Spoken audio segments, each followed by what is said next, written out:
everybody and welcome to my channel Cooking Addiction. Today I'll be demonstrating a popular Goan sweet called Pinac.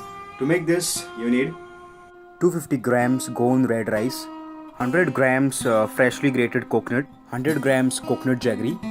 Roast the red rice for 15 to 20 minutes in a large non-stick vessel on a low flame. Stir constantly to prevent the rice from sticking to the vessel or burning, and set aside to cool. Once the rice is cooled down, grind it into a fine powder.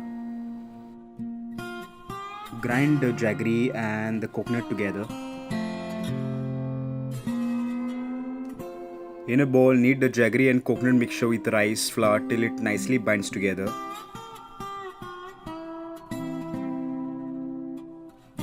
You can use more rice flour if it is too sticky. When it all binds together, take approximately 2 tablespoons and roll in between your palm to form into a croquette.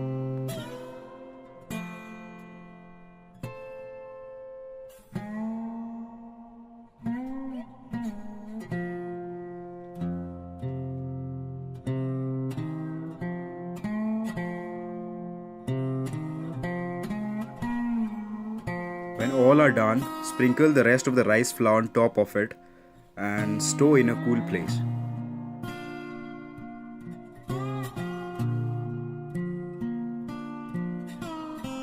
If you like this video, kindly subscribe to my channel and also hit that bell icon. And if you have any questions or suggestions, you can comment below. Till then, I will see you all next time in my next video.